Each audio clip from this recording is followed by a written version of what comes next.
So with our uncomfortable jolts out of the way, I want to spend the remaining time with an overview of recommendations on how to round out the nutrition on your plate. Like I said, that list that I love, I want you to eat a diet of vegetables, fruits, whole grains, legumes, mushrooms, nuts, seeds, herbs, and spices in infinite tasty combinations. Here's one example of what an overall wholesome diet can look like, full of color, variety, and balance. Everyone agrees, the USDA, the American Institute for Cancer Research, the Harvard School of Public Health, half your plate should come from fruits and vegetables. Approximately a quarter of a plate, or I like to say about 1 to 1.5 cups per day, should come from legumes. That's beans, lentils, peas, hummus should be a food group, and then soy foods like tofu and tempeh. Whole grains like quinoa, rice, and oats can substantiate your meals for satiety and culinary diversity. And finally, fat should come from whole food sources such as nuts, seeds, and avocados, and it should be used sparingly. But there's an abundance of evidence showing cardiometabolic, weight management, and other advantages of consuming 1 to 2 ounces or 30 to 40 grams of nuts and seeds a day. I do advise minimizing or even considering eliminating the use of oils, as they are 100% pure concentrated fat with minimal nutrients, no fiber, and it makes weight management more challenging, which is what most of my clients come to me for. But even if not, it's still something that you want to consider. Cooking and baking without oils is so easy and so practical with just a few tweaks in the kitchen. The Academy of Nutrition and Dietetics put out a position paper, the last position paper in 2016 on vegetarian and vegan diets.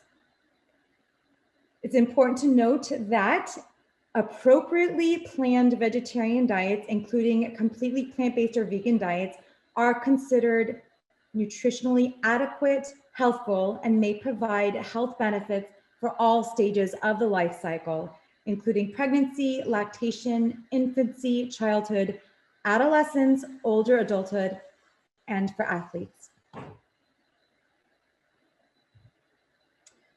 In 2 books ago, this Plant-Based Nutrition Idiot's Guide, I've since written the Healthspan Solution, and I am finishing up my next book, which is due on Monday. So that's what I've been busy with. That's coming out in December, the Choose You Now Diet.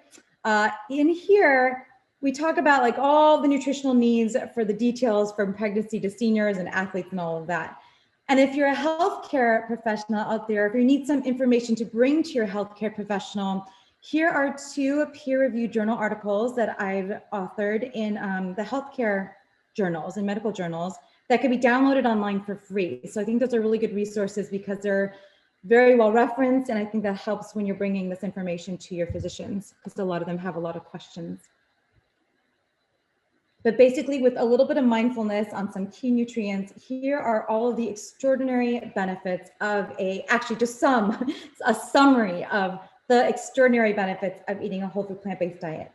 It's the only diet that's ever been shown to actually reverse advanced stage cardiovascular disease and type 2 diabetes. And plant-based eaters have also been shown to have lower BMI and body fat, lower overall mortality and mortality from ischemic heart disease, reduced medication requirements. I always say results are typical. I've worked with hundreds of clients, and every single time it's so exciting because they get off their they lower their medications, not all medications. Obviously this is, talk to your healthcare professional, but it's very common to stepwise off of blood pressure medications and high glucose medications and things that we were taught in graduate school could never be possible. Like once you were on those medications, it was for life.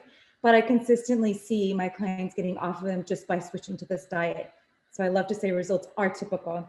We also see sustainable weight management, reduced incidence of hypertension, hyperlipidemia, and hyperglycemia, reduced risk of certain cancers, and a reduced obesity inflammatory markers risk. A plant-based diet supports living longer, not just living longer. So how do you see nutrition? Do you see it as fuel, as biochemical mechanisms, or as beauty and flavor on a plate? Clearly, all of these matter, but we've ensnared food in such a complicated web of social and technical bias that more often than not, people just see it as confusing, contradictory, overly obfuscating messaging. John Lubbock says that what we see depends mainly on what we look for. All too often, this means our own personal biases are confirmed. These come in education, media, and even social circles. Everyone has an opinion on food. And with all of the contradictions, some of these opinions must be inaccurate. If I could leave you all with one simple message, it would be to look beyond what you hear and read about nutrition. It may be much simpler than it seems.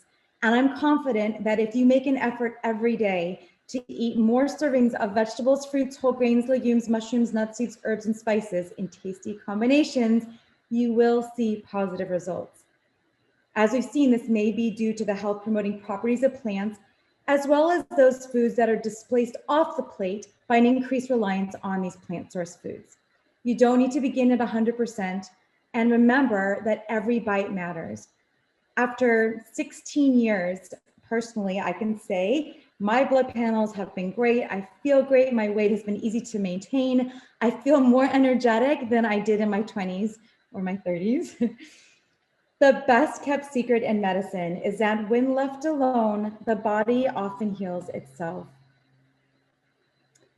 Thank you for listening. And now I'm going to open it up to questions. I'm going to stop my screen share.